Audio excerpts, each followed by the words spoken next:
defumados, né? A ingestão de bebida alcoólica, né? Então são fatores de risco para o desenvolvimento do câncer gástrico, né? Diferente do câncer de intestino, a nossa população não tem uma indicação formal de fazer um rastreamento, ou seja, exames rotineiros para investigação de câncer de estômago ou então de lesões precoces, né? Que pode acontecer, mas é uma situação bem diferente do intestino, né? Não existe uma indicação formal de rastreamento, né? Mas a gente precisa entender se aquele paciente tem histórico familiar, se ele tem hábitos, né, de risco, né? Se ele... Outra coisa também no estômago, que também é um fator de risco para o desenvolvimento do câncer gástrico, porque é muito prevalente uma infecção no estômago de uma bactéria chamada Helicobacter pylori, né?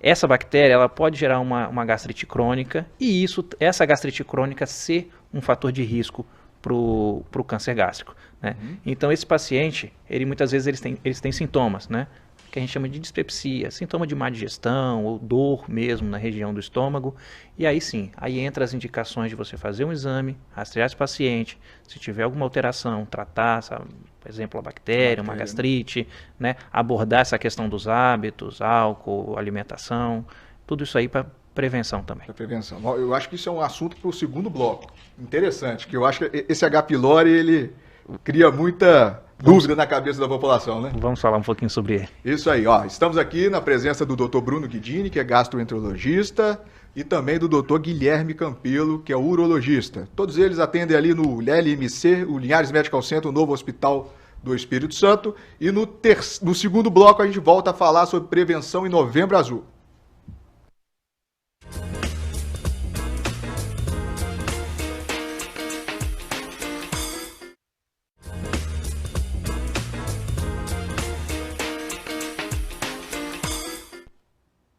Olá, estamos de volta com o Bate-Papo das 6. Agora é o segundo bloco, contemplando aí o Novembro Azul, terminando aí o mês de novembro, na presença do Dr. Bruno Guidini, que é gastroenterologista, e também do Dr. Guilherme Campelo, que é urologista, falando pra gente sobre prevenção cardiovascular. No último bloco a gente terminou com um tema muito interessante, que é o H. pylori, aquela bactéria do estômago, né? E aí, Dr. Bruno Guidini, o que é essa bactéria? Tira essa dúvida pra gente, e principalmente você comentou que ela tem uma correlação, né, com câncer também gástrico, né? Sim. A bactéria H. pylori, ela, como eu falei, ela é altamente prevalente aí, né? Então, a grande parte das endoscopias que a gente faz, a gente identifica ela, mesmo paciente que não tem nenhum sintoma. Mas lembrando que ela é a principal causa aí de úlcera gástrica, úlcera no duodeno, né? E também a gente sabe que essa bactéria, né, ela é um fator de risco, ela pode gerar um fator de risco do câncer gástrico, né? Por quê? Algumas cepas, né, elas têm a capacidade de criar uma gastrite crônica, certo? E essa gastrite crônica, na evolução, ela pode levar ao câncer gástrico, resultado final. É né? importante tratar então, né?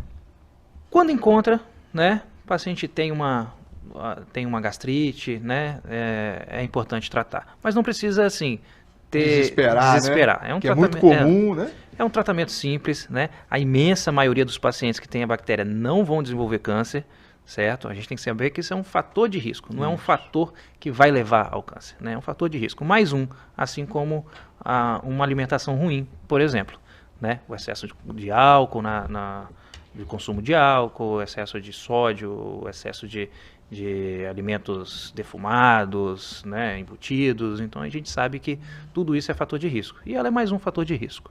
Sim. Você fez um comentário interessante que é do álcool, né? A cardiologia, ontem eu fiz uma palestra lá na UBS do Três Barras e eu tinha ido lá em 2019. Então em 2019 eu falei a seguinte frase, né?